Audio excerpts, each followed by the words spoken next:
right.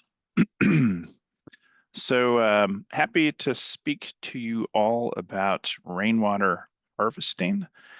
Title of my presentation is Reliable Rainwater is Just a Roof Away.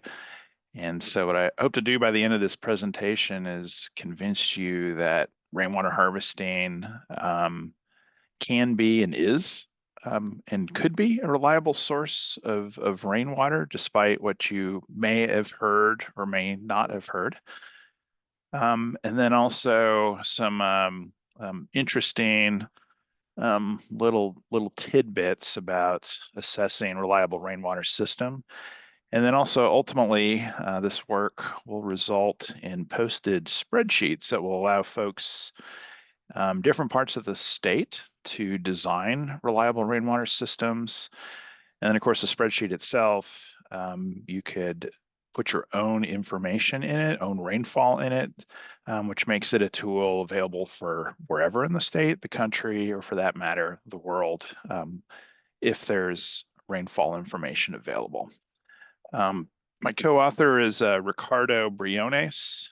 This was a big part of his master's work that he did in the sustainability program out of the Department of Sociology here at Texas State University. So I just want to acknowledge that some funding was received to support Ricardo in his work from the Meadows Foundation endowments, one of which supports graduate fellows and research assistants, and another one for the water policy program. And then also there's a little bit of support in here from the NOAA, National Oceanic and Atmospheric Administration. Presentation today, first we'll talk about what is rainwater harvesting, in case you're a newbie, and then also to maybe talk about briefly some of the philosophical elements of what exactly is rainwater harvesting. Is rainwater reliable? Have a discussion there. We'll talk about calculating the firm yield of rainwater harvesting systems, present results from those calculations under reliable rainwater, talk about next steps, both for this project as well as opportunities for additional research, and end with conclusions. So what is rainwater harvesting? And in the traditional sense, which is how we're going to refer to it in this presentation and this work, is it's collection of rainwater off of a catchment, generally a roof or some human-made surface. I'll have discussions with people when I talk about rainwater harvesting about, well, reservoirs are rainwater harvesters, like big surface water reservoirs. Certainly true, because they're giant catchment basins for rainwater. But then also they're funneling, rainwater that turns into runoff, that then goes into streams and rivers, that then goes into the reservoir. You could also make the argument groundwater systems are rainwater harvesting systems, where part of that flow winds up in storage in a groundwater system. Setting aside all those kind of weird philosophical things, it's basically coming off a human-made surface. This is something of a typical system here. You've got a catchment with a roof. You've got the water going into a gutter. It then gets directed from that gutter into a first flush. And this is basically a diversion that captures a certain volume of the initial runoff off the roof. So the bird crap, dry and wet deposition sediments, if you happen to have a coal plant out backyard, there might be some coal ash on there. That gets diverted here. Once this backs up, then the flow goes into a storage tank. There's generally an overflow on that storage tank, which is depicted here, and then the water is available for use. This particular schematic is showing a potable system. So you've got a treatment system, generally filters, a filtering system, maybe ultraviolet, a pump, which I would say I've got a potable system in Cloudcroft. Pump is usually before this stuff. This this particular system has a backflow preventer, but it comes into the house. And of course, these systems can be used for outdoor use. The simplest system is probably a rain barrel, capturing that runoff, up to a system like this for full indoor potable use. This is the rainwater system I have at my place in Austin, just an example. So there's a 2-car garage, gutter, and then water's coming out here and then going into, in this case, a 5,000 gallon tank. I've got, it's called the levelator. This is actually an Australian design and tank, as is the levelator. So this is showing the actual water level in the tank. So this tank's a little less than a third full in this place. This tank is used for outdoor use, and I do gravity flow rather than a pump. Okay, is rainwater reliable? This is a quote from the 2012 State Water Plan that said this about rainwater harvesting.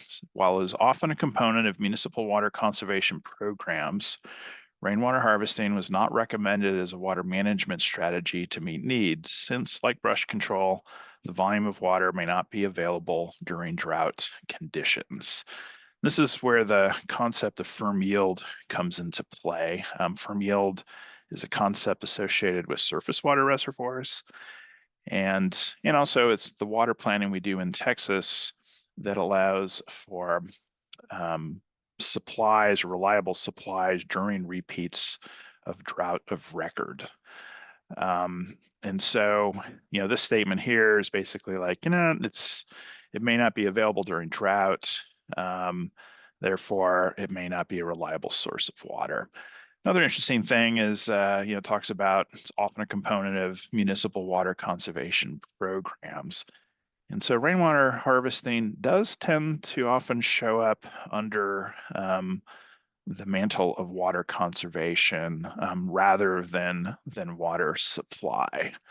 I think in part that's because of maybe concerns of the reliability.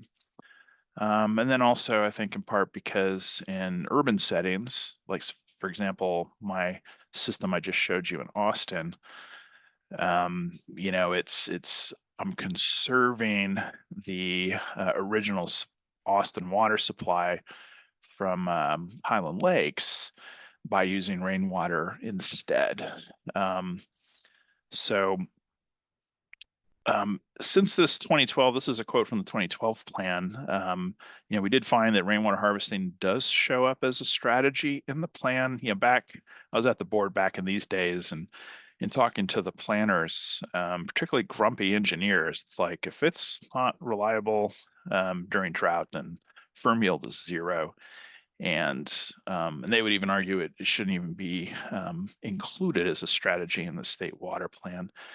We're seeing more of it in the state water plan, but based on our investigations, it's not presented as reliable supplies. And again, the board tends to wrap it up into demand management, which under the mantle of water conservation.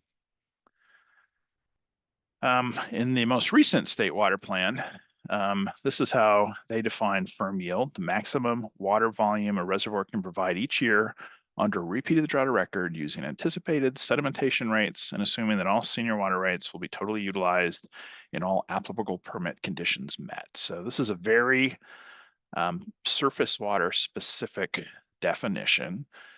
You could define a firm yield for an aquifer, for example. I generalized the definition into maximum volume of water a source can provide each year under a repeat of the drought of record. Note that this is how Texas defines firm yield. Some other states define firm yield differently, sometimes statistically, like for the 1% drought. In Texas, it's a repeat of the worst drought of record. So a rainwater system is analogous to, catchment to a reservoir. There's rain on a catchment. This is the landscape versus a roof. There's storage in a reservoir, rainwater system, it's storage in a tank. And then there's uses that are used there, as well as some other losses. There's some differences here where we have the luxury of first flushing stuff. And then also we're more efficient at collecting rainwater off of a roof than say over a basin where you lose rainwater through you know infiltration into the soils, evaporation, evapotranspiration. In fact, probably losing 86% of the rainfall. And then another maybe 3% to groundwater, leaving something around maybe 10% of the rainfall actually making it to the reservoir.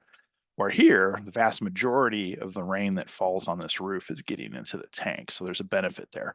You'll get evaporation off a free surface of a reservoir. Rainwater harvesting tanks are generally enclosed, certainly enclosed for potable system to keep the bats and the rats from getting in your tank and messing up your water supply. And then even if it's not a potable system, you're keeping that covered to keep the mosquitoes out. So evaporation is minimized. So there's actually some benefits to rainwater versus a reservoir. Now, benefit of a reservoir system, it's a hell of a lot bigger water supply in one place versus a more distributed water supply with rainwater harvesting. There's been a number of studies done, around the world in the country. This is one that the Meadows Center published, led by David Van Huysen, who's very active in the rainwater harvesting space, looking at development-wide rainwater harvesting as a water supply strategy. And I bring this up not to pick on David. He does really good work. He's a deep thinker on this topic. And I was at the board when, in fact, the board funded this project. I was at the board when this work came in, and reading the reports, it's envisioning this rainwater harvesting, and then you've got makeup water when your rainwater harvesting gets used up during really bad droughts. So you're hauling water, or maybe you have an on-site well. By definition, the firm yield is zero because the rainwater doesn't reliably get you through a repeat of the drought of record. It's not to say that there aren't benefits to having a rainwater harvesting system, like for example, if you had a rainwater harvesting system meeting 90% of your needs, you're using your water well that much less, so you're conserving water in place in the aquifer. However, there's some bigger policy issues at play here, because if that saved water from the water well isn't being pumped by you, maybe the regulatory scheme allows somebody else to pump that water. So have you really saved water? You certainly conserved it to make the supply extend more broadly, which quacks like conservation. So there's a benefit there. On the surface water side, unless a community or a city or a water provider is like setting aside, say, the surface water supply to kind of offset whatever gets provided by unreliable rainwater harvesting, then there's a potential management issue there, because let's say, for crazy dramatic example, let's say City of Austin pays half of Austin to meet all of their needs with rainwater harvesting. But the systems aren't designed in a way to provide water during a repeat of the drought of record. When a really bad drought comes along and all of those systems fail, they're going to need water. And so they're then going to be looking to the Highland Lakes to meet their water supply. But if Austin has already committed all that water to supply for additional growth, that can create a real problem. We're not at that point. The rainwater dreamers would be like, oh, that'd be great if everybody, was on rainwater harvesting. But if the rainwater harvesting is not reliable during a repeat of the drought of record, it means those folks are going to need to get water from somewhere else, and that could be a challenge for meeting those needs. And then I should note too that most of the practitioners I interact with that install rainwater harvesting systems, not all of them, but I'd say most of them that I've talked to, don't. Yeah, they always have that component of delivering water is built into it. And that can be a balance, excuse me, a balancing of economics. But there's almost an expectation in the industry that you design a system that you're going to haul water for a certain amount of time, which also creates a storyline that it's not a reliable source of water. About 10 years ago, I gave this presentation to the American Rainwater Catchment Systems Association. This is related to that system in my backyard in Austin I showed you. And I worked at the board at the time, and the Water Development Board has a calculator, like a tank design calculator. It is still up on the agency's website. And I use that to size my tank. And so this blue line is what the calculator recommended out of the box. So probably a 3,000 gallon tank. It was based on average rainfall for every month for Austin. And so that was an issue when I kind of mapped this out. I'm like, oh, this is a problem. There's a starting storage issue. So like it starts with 0 storage. You can see here that, this should probably carry over to here and maybe start with this, although, this is a problem.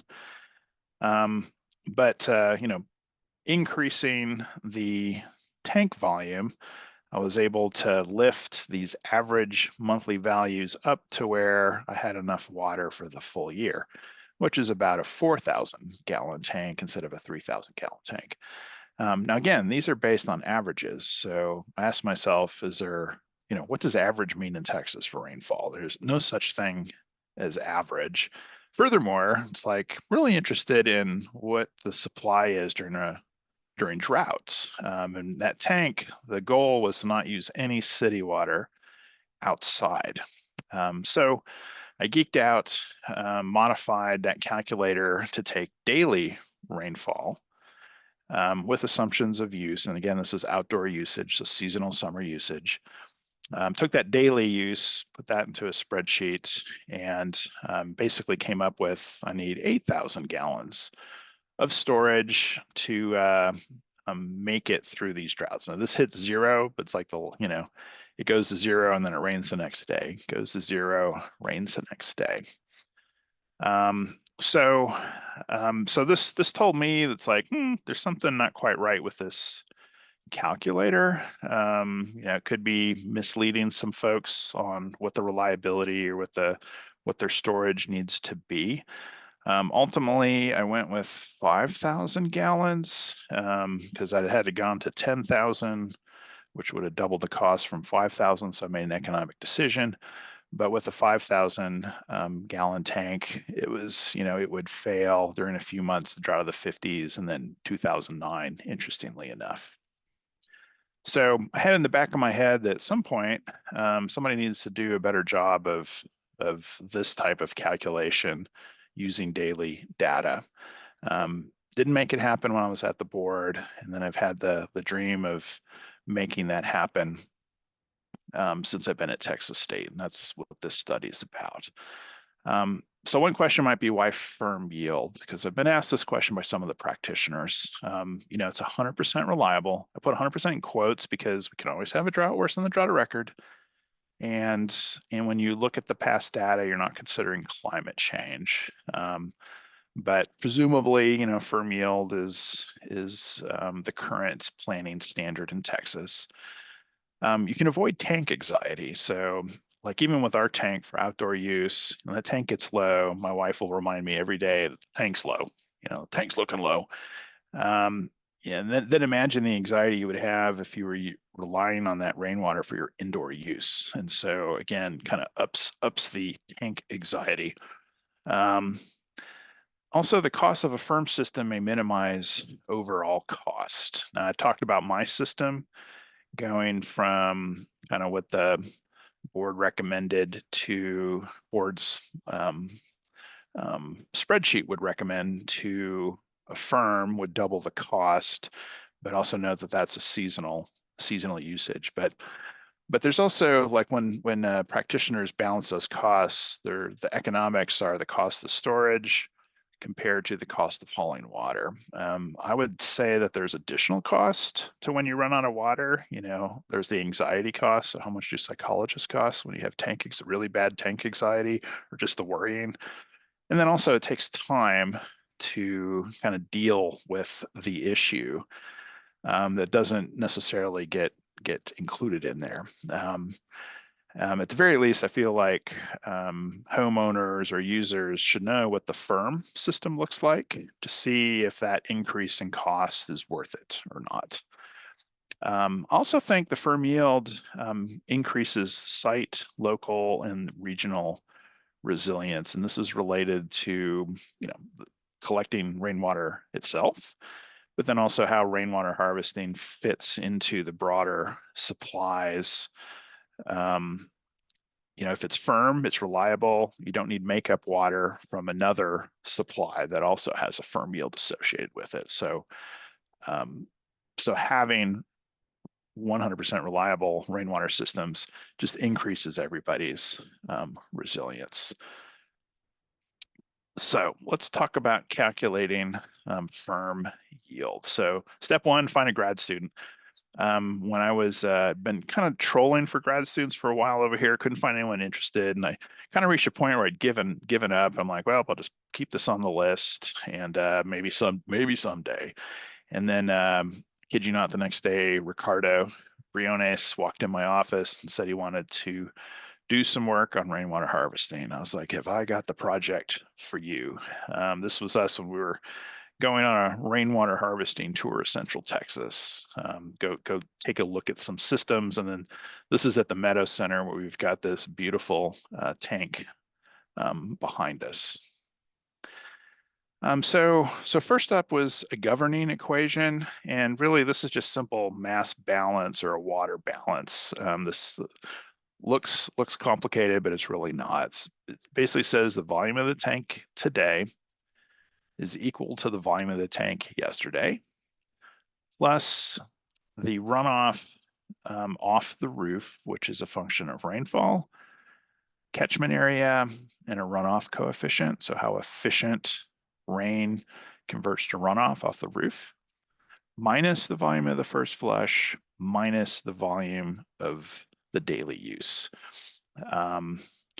And then these are like, what happens if there's not enough rain? In other words, there's not enough rain to overcome the first flush. We set the first flush equal to this such that it's 0. So there's no change here. We have a condition here that the tank's full, we cap it at full. If the tank's empty, we cap the bottom at empty. So pretty simple. What goes in equals what comes out. And then we turn that into an Excel spreadsheet to do the calculations. Called it Rainwater Assessment and Interactive Enumerator for Firm Yield Analysis Limits. Had to work hard for that one. And we've got the daily precept that you can put in. You've got different parameters you can put in over here. We've got a graph that shows you what the storage amount is in gallons over here. And then you can make changes to your usage, volume of storage, volume of your catchment, area of your catchment, and then see what the response is. For calculating firm yields, it was an iterative process of adjusting these numbers to get slightly more than 5% of the total storage. And basically we left the dead pool at the bottom of the tanks. Typically you don't get all the water out of the tanks. For a potable system, you don't want all the water out of the tanks because stuff will settle out at the bottom.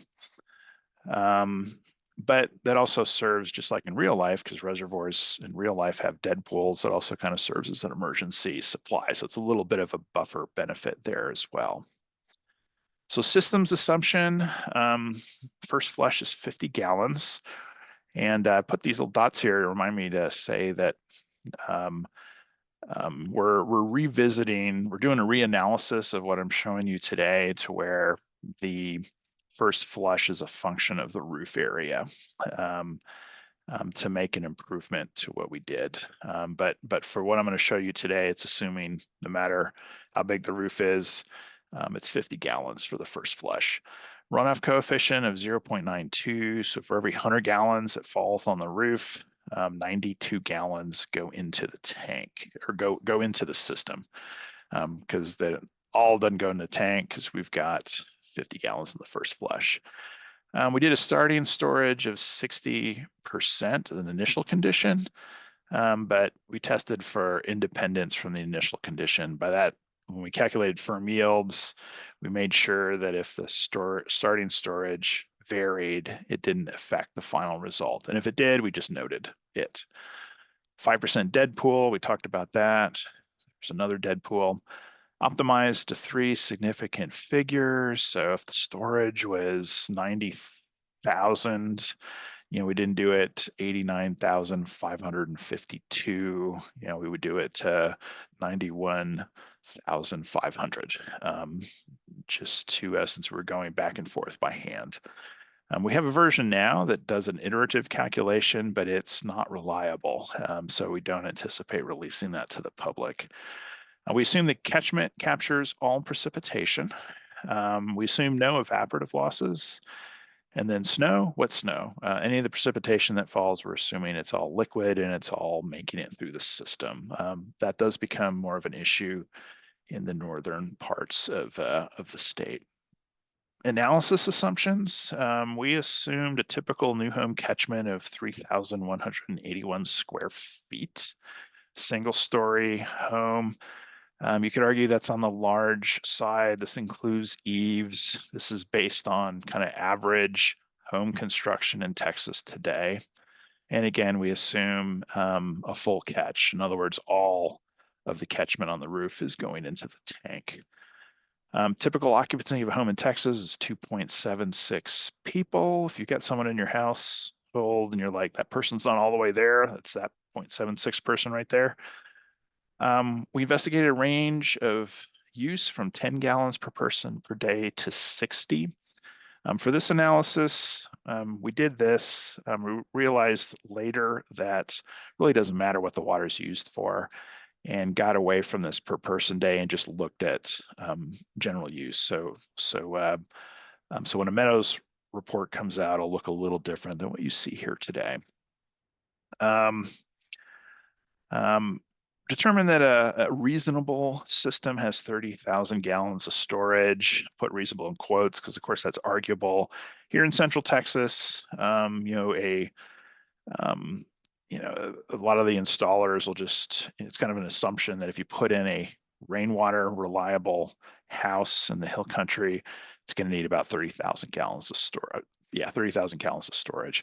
I did hear at the last American Rain Catchers meeting, one installer said that 40,000 is the new 30,000. So maybe chalk that up to climate change.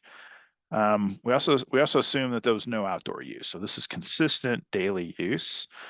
Rainwater harvesters that rely on rainwater for their potable use generally do not use their rainwater for outdoor use. If they do, it's usually kind of a separate system, just because of that tank anxiety on your supply.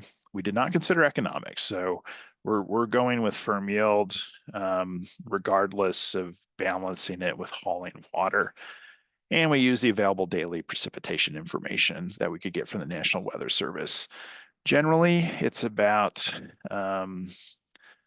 60 to 80, even 100 years.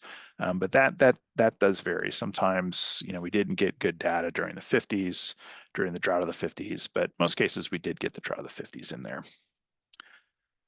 So the cities that we looked at, we were doing this study in part to help inform regional water planning groups about the potential value and use of rainwater harvesting as a supply, not just a water conservation tool. And so we sought to choose at least one place in every regional water planning area. In long stretchy planting areas, we would choose a couple. So like region M, Brazos G, region F, we chose two. Otherwise, here we go, region E, El Paso, Fort Davis.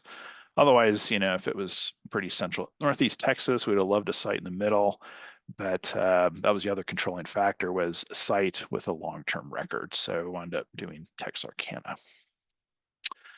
And then we tested the system. There's a couple of ways we tested it. One was kind of looking at a hill country, kind of Austin, San Antonio.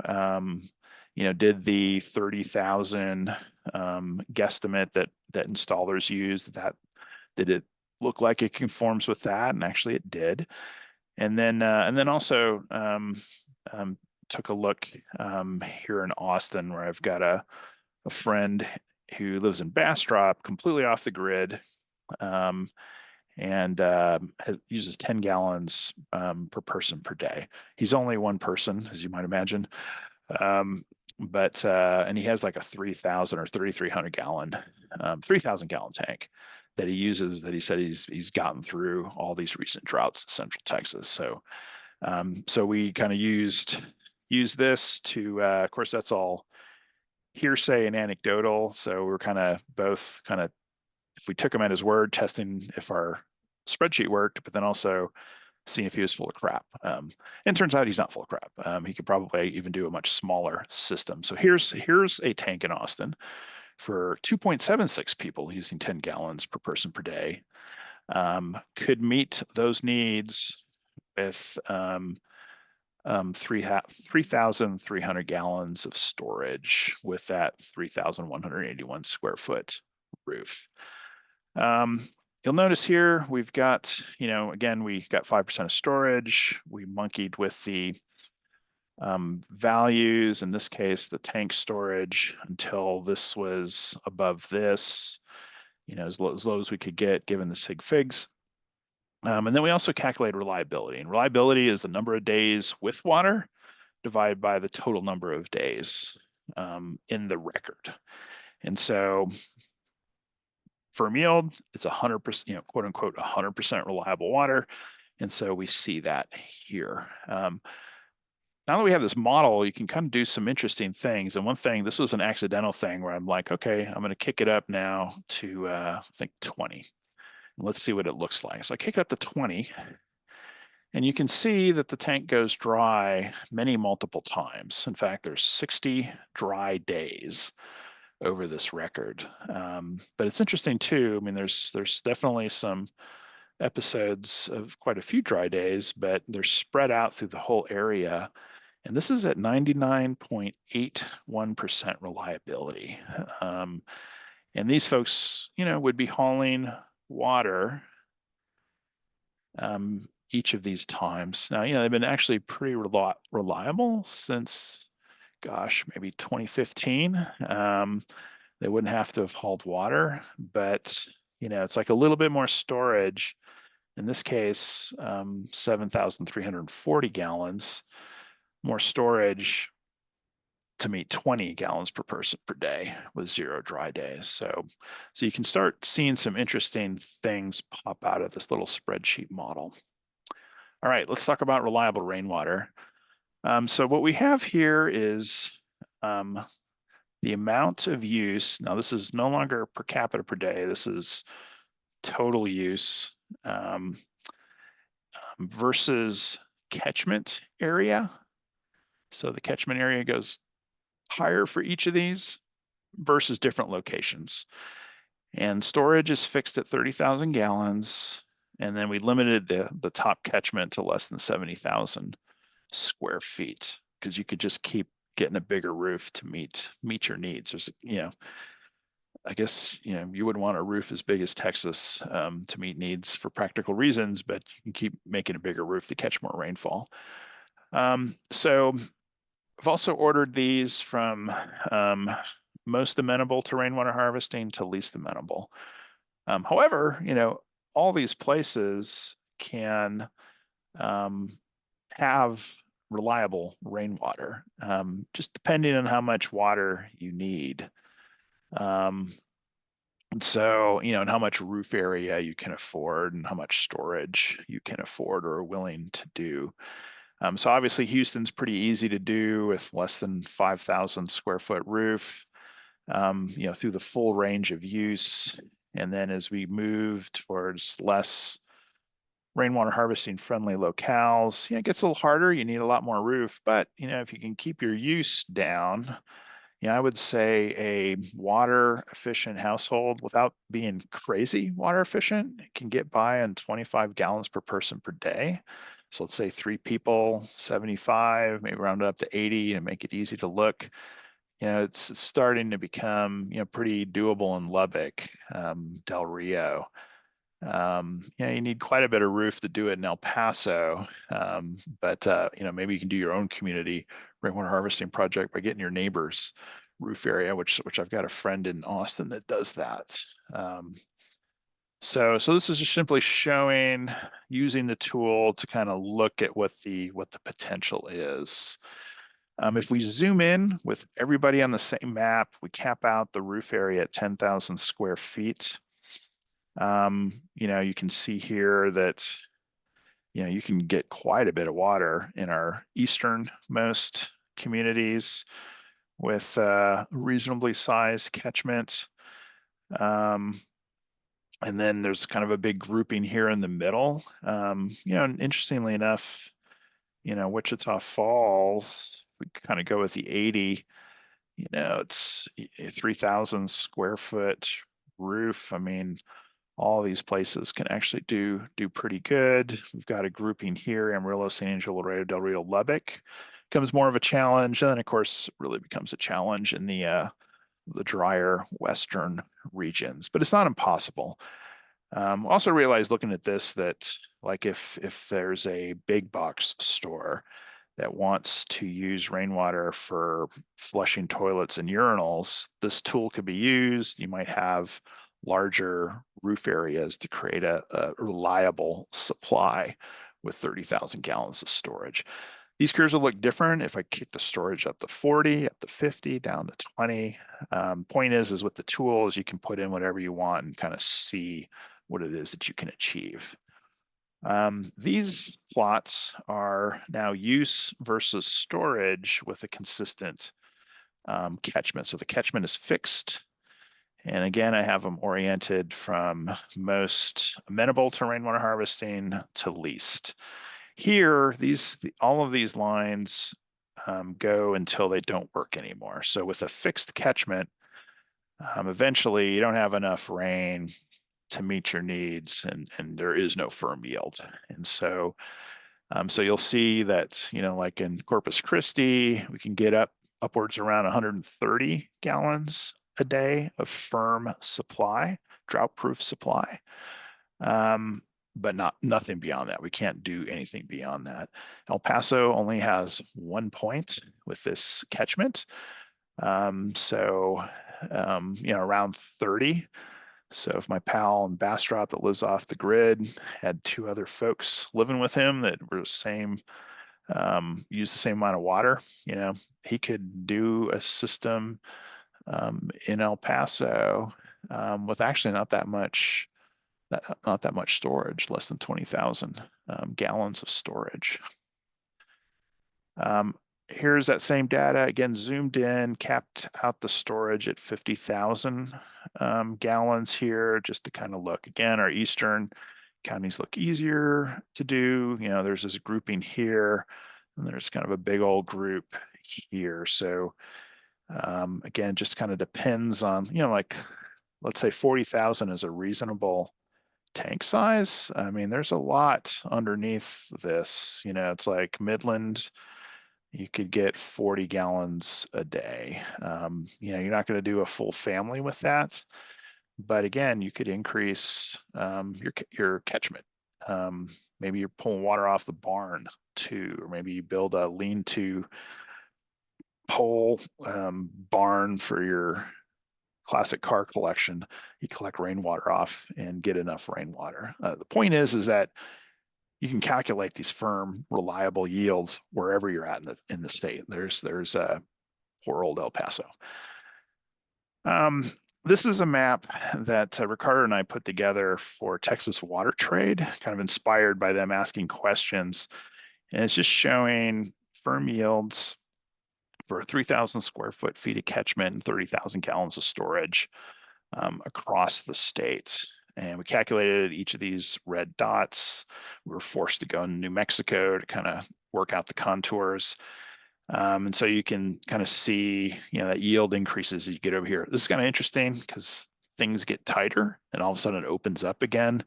And that's because, we've limited ourselves on catchment and gallons of storage. And so you reach a point where you've topped out the system with so much rain that, you really need to increase your catchment or your storage to get a higher yield than shown here. But this is just for demonstration purposes to kind of let people know that it's possible with a, reasonable parameters to get a firm, reliable yield. One surprising outcome from this, we spent a bit of time investigating this because at first we thought we had made a mistake, was that calling it different droughts for different spouts. So here's an example, Wichita Falls, 30,000 gallons of storage, 27.6 gallons of daily use. And we optimize the catchment. So with at least 804 square feet, we can meet this daily use through the drought record. And here you can see it takes a long time to get down here, decades to get down here, but where it bottoms out is in the 1970s. Then if we do 15 gallons per person, 41.1 gallons, we have to kick the catchment up to at least 1,156 square feet. Now that drought of record ends in the 1950s. Now let's go to 20, 55.2 gallons of firm yield or firm supply. Catchment needs to be about 1,600 square feet. Now that defining drought shows up in the 2010s. And what we realized is that, am I familiar with firm yields or like Lake Travis, Lake Buchanan, the big reservoirs that we have around the state. But what we learned for these exercises is not just the rainfall and the size of the catchment, but it's also the size of the container or the storage. And so how big your roof is, how big your tank is, defines, and how much water you need, defines which drought governs your supply getting through a drought record. So just an interesting aside there. Oh, look, a bonus slide. Oftentimes I hear people say when I talk about rainwater, it's like you're stealing surface water. You're stealing water from somebody else. So went through a little calculation here of what would happen if every roof in Texas captured rainwater. And when I say capture rainwater, captures every drop of rainwater that falls on it. If you do that, and it turns out there's sources for roof area because the solar people have done that analysis, that remote sensing analysis. If you did that, that would be 600,000 acre feet a year of rainwater harvested. That's 0.16% of rainfall. That's also 0.18% of runoff. And this is accounting for evapotranspiration losses. Because remember, like in Texas, 86% of what falls out of the sky goes right back up into the sky. There's also losses to surface water from groundwater. And when you take that to account, you're taking 0.18% of runoff. And I know what some of y'all are thinking, that's my water, that's my surface water. You're taking 0.18%. I want every last fraction of water. Okay. There's 13 times as much non-roof impervious cover as roof area across the state. And so as we all know, impervious cover increases runoff. And so if we assume that that is increasing runoff because we're avoiding these evapotranspiration losses, there's an extra 5.5 million acre feet of runoff from non-roof impervious cover. So end of the day, you can collect rainwater guilt-free. Next steps, we're going to publish the Meadows Center's report and the rainfall sheets. So everybody will have access to those spreadsheets to use, whether for the locations we put them in or to put their own daily rainfall data into them and then do their own analysis. And then working with Anna and her magic, we'll get that information out there, get a press release out. Really seeking to change the discussion on rainwater harvesting on it is a reliable source of water. You can use this in a way that is firm water supply, and you don't have to design a system with backup water supplies. We're doing a quick reanalysis now. We went through, it's kind of one of those things you go through a study, you get to the end, you're like, oh man, I wish I did that different, wish I did that different. We're going ahead and doing that before we publish the Senate report. We then plan to publish a peer-reviewed journal article. We didn't talk about it in this presentation, but the literature has some strange ways of calculating and estimating reliability of rainwater harvesting systems. And so we want to definitely publish a paper showing kind of how we're doing it, which is I would call kind of the standard engineering way of doing it for surface water supplies. Want to look at climate change. We've done a little bit of that so far. I need to find a student to kind of take that to where it needs to go. Some potential future studies, building in a seasonal use component to have an outdoor use component, building condensate harvesting as a conjunctive source. Both of these two are inspired by kind of Austin's use of rainwater harvesting and condensate harvesting. Over these recent droughts, the condensate harvesting has kind of gotten them through the dry summer months, and then the rainwater is kind of lifted them up. And so working together, they've been able to meet outdoor needs. So kind of want to take a look at that. I think that's kind of interesting. And can that be designed in a firm way? I think the answer is yes. Look at sensitivity to first flush volumes. There's some new literature out there that suggests you need a lot more than 50 gallons or much more than 10 gallons per 1,000 square feet of first flush to kind of remove potential contaminants. So we want to look at that. And then I think more broadly, kind of stepping back, looking at the big picture of how rainwater harvesting, whether it's reliable or not, can be resiliently built into water resources for communities. So conclusions, say it's easy, put in quotes, because easy is up to the rainwater harvesting installer to achieve a firm yield for rainwater harvesting in most of Texas. And you can do it in the entire state. It's just the function of how much water do you need. There's a larger swath of the state that could employ reliable rainwater harvesting than understood, like Wichita Falls. It's on a transition of it's really dry. They really struggle with their surface water resources and drought, but the rainfall is actually not that bad. And so rainwater, to me at least, was kind of a surprisingly good alternative supply up there for folks. The drought of record for a rainwater system depends on the rainwater system in addition to the rainfall. So I think that's an argument for using the full period of record and using the daily numbers.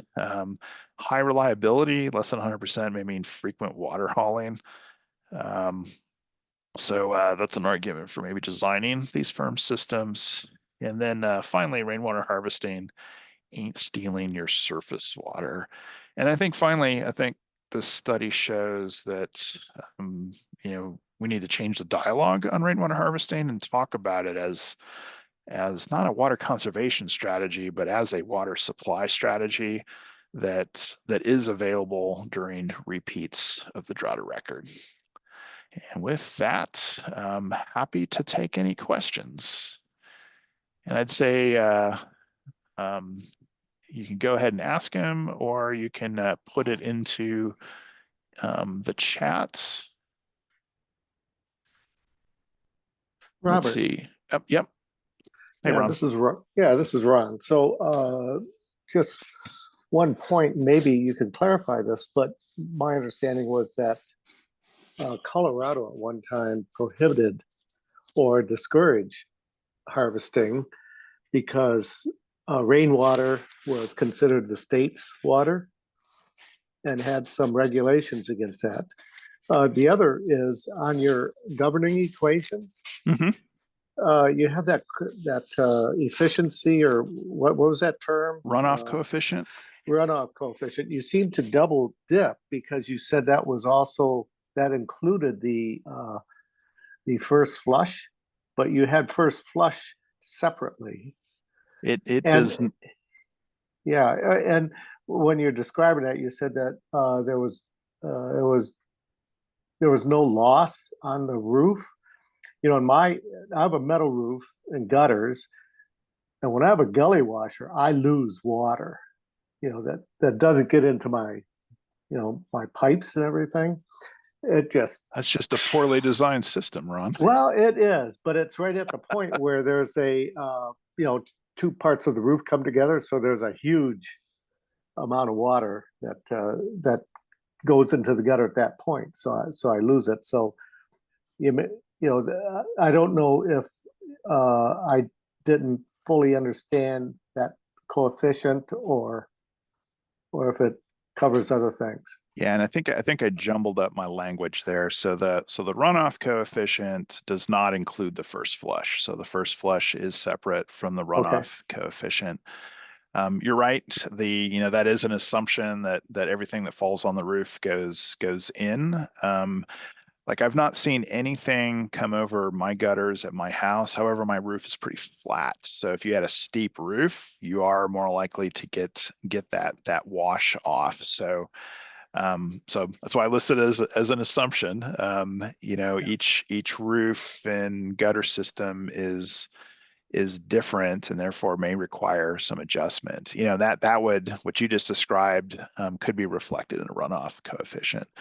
That runoff coefficient 0.92, my gut tells me that seems pretty low. I don't see where I lose 8% of a rainfall on my roof. Personally, I have not made the measurements, so I may try to do that if I splurge on a pressure transducer to get detailed enough measurements. I already have a weather gauge out there. But hearing you make that comment, I'm kind of wondering. I wonder if whoever came up and measured that, is dealing with some of that splash over effect that you're describing. So that's a good point. Yeah, and my first comment about Colorado. Oh, I'm Do you have sorry. some better So understanding about that? So, I do, thanks to Ricardo doing some research there and also following it because I think their policy is absolutely ridiculous. So every state in the union now allows rainwater harvesting, and Colorado now allows it. Back 10, 15 years ago, they did not. There was some lady lived in the mountains that had a couple rain barrels, and she got into big trouble with the water authorities in Colorado. Since then, there's been legislation that says you can collect, I'm gonna forget the number of barrels, 2, maybe 4 barrels, a rain To the barrel size. maximum of 110 gallons. Say that again, Trey. 2 rain barrels totaling no more than 110 10 gallons. So you gallons. have to have an augmentation plan. So you don't have to buy a surface water permit from somebody else or a fraction of a surface water permit. So you can't do like the size systems I'm talking about in this presentation in Colorado without getting a surface water permit, which I think in Colorado means you're buying it from somebody. I have like one of my list of projects for a student is maybe going and doing a water budget for Colorado to kind of similar to Texas. Like Texas, 86% statewide, 86% of what falls out of the sky goes right back up into the sky through evaporation, evapotranspiration. And so when you do that math that I was showing you, and also the fact that most of the landscape's not covered up by roofs, and the benefits you get from other impervious cover, it seems ridiculous to not allow people to do rainwater harvesting. But they're much more wound up about water there. Their state constitution has the state owning the rain, and so that's where, in part, kind of that issue comes in. Where in Texas, the landowner owns the rain. Let's see. Question from Andrew. Run into legal cases, present the stealing water argument. I don't know enough about the challenges in Colorado and how Colorado came about. It might have just been a complaint against this lady, and then the state authorities got involved. I don't know if there's been any lawsuits on there or not. Trey was talking about see how more effective than reclaimed water distribution systems. One issue with rainwater harvesting is on a per acre foot basis of supply. It's a hell of a lot more expensive than, say, a surface reservoir, than groundwater, than treated wastewater. I know David Van Huysen would disagree with me on that. He's wrong. It's it's in the $10,000 to $20,000 an acre foot range, rainwater harvesting. So it's not cheap water, but the water is getting rarer and rarer out there. And of course, if you're out in the hill country, you have no other water supply. Rainwater is a pretty dang good supply. I'll also say this, that during Winter Storm Uri, when we're having all the power and the water issues, felt real good to have that 5,000 gallon tank in my backyard as a alternative supply if we couldn't, if the water completely went out on us. So there's something to be said for kind of resilience, maybe local site specific resilient, even though, my tank is not designed for firm yield for potable supply for my house.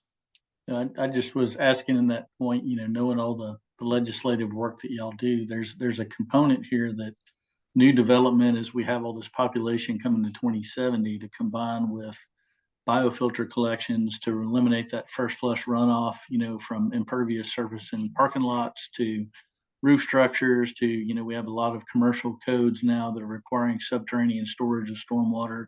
If we could eliminate all that silt and sediment from the surface reservoirs, we've made that dead pool extend further for those things, and so it's where do we want to spend the money? Do we want to spend it at the end of the day dredging out at the dam, or do we want to deal with it at a point where it happens? So there's a lot of interesting implications from the analysis y'all did there.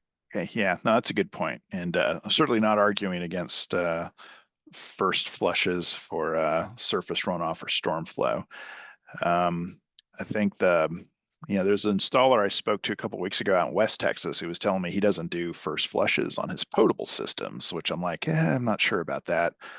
Having a first flush is not a bad idea. The system I have at my house in Austin, you may notice there's no first flush, but it's for outdoor use. And I have really good fine mesh screens on my gutters. So that filters out a lot of the stuff that would go into the tank. And then, I don't have a first flush. But again, that water is just used for outdoor use.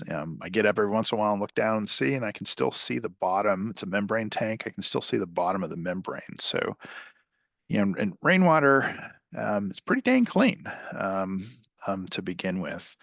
I do have to confess, though, I'm kind of wondering a little bit about PFAS showing up in rainwater, since it's showing up in rainwater everywhere, except Antarctica and the highest parts of the Himalayas. So, but then, I think PFAS is, I'd be surprised if it's not in the Edwards Aquifer water that we're drinking, and other shallow aquifers with pretty quick turnover. So, and certainly our surface water reservoirs. So it's kind of a more global or big issue there. And then also, I think it depends on the treatment that you do. Studies suggesting that we need a lot more first flush. It was unclear to me if they were just testing the water coming into the tank, which I think is what they were doing, because they didn't describe what treatment was being done to that water. Say if it came into a home. So system I have in New Mexico, has a filter, and then it has a UV light. But you could do activated carbon and some other things to that water. You could even do RO on that water, and you wouldn't have much of a waste stream coming off of it. Pretty Any other? unlimited. But even if you used a first flush for exterior landscape irrigation and then maintain your potable as well, you could have a dual purpose system with a reduced pressure backflow preventer and a tie-in for a municipal supplies, a backup even for those. That would let you reduce that tank size if you're willing to buy water for your 20 days or 30 days. So Yeah, that's an excellent point. Yeah, because it isn't just water that's wasted; it can be used for something else. And although, I'm pitching, this quote unquote drought proof supply, I think you need to, regardless of your water supply, think about what a backup is. So if you optimize the system to the firm yield, again, with climate change, we could have a drought worse than a drought of record. Even without climate change, we could have a drought worse than the drought of record. So it's always good to be thinking about what that backup plan is, but if more systems were designed to firm yields, there's much less of a need to haul water. Hey, Any other? Robert, I had a question Sure. about your system. Have you ever considered making it potable? And if so, did you get a quote? And I'm just curious to hear like how expensive it would be to transfer it to a potable use. Sure. So when my wife and I built our house in Austin, it was not legal to have potable rainwater harvesting on a home.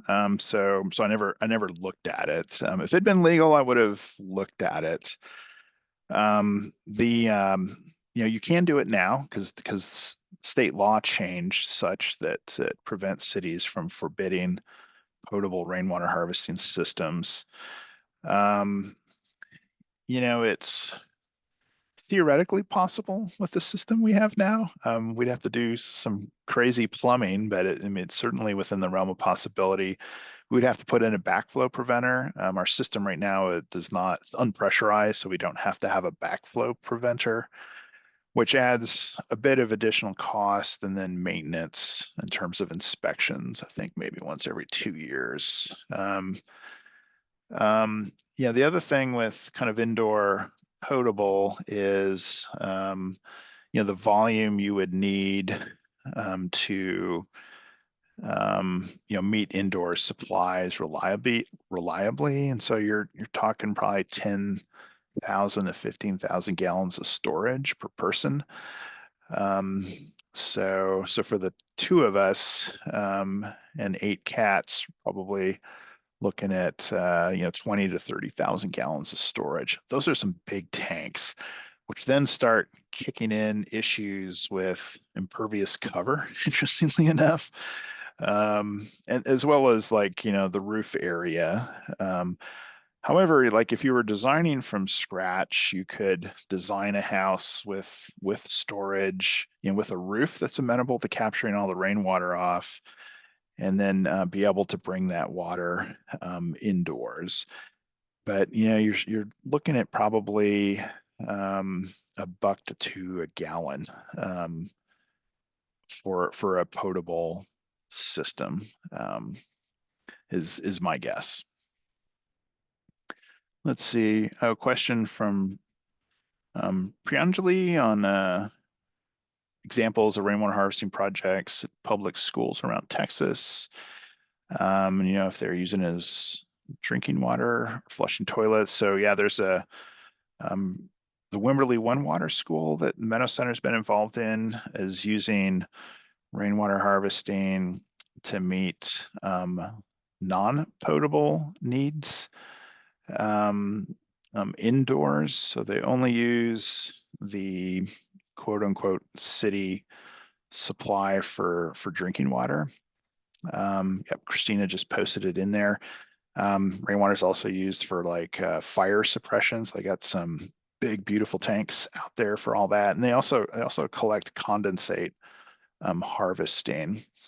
There's also a neat recent project at the Shield Ranch outside of Austin that's developed the first permitted public water supply system that uses rainwater for all purposes, including drinking water purposes. And so Jenna's got a a project to write that up. It's pretty inspiring because it's considered a public water supply. They had to get permitted by the Texas Commission of Environmental Quality, so they're the first one to do that. So Jenna's going to write that up in hopes of inspiring others to do that as well.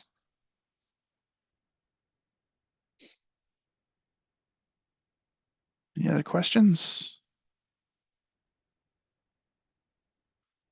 Cool. Thank you all for your attention. Look for the report to come out, hopefully, knock on wood, later this spring. Again, we're doing a reanalysis of stuff with better estimates of first flush, kind of rounded some things off a little bit. And we'll have that report and that tool out available for everybody to use. So go collect some rainwater. Thank you. Thanks again for your attention.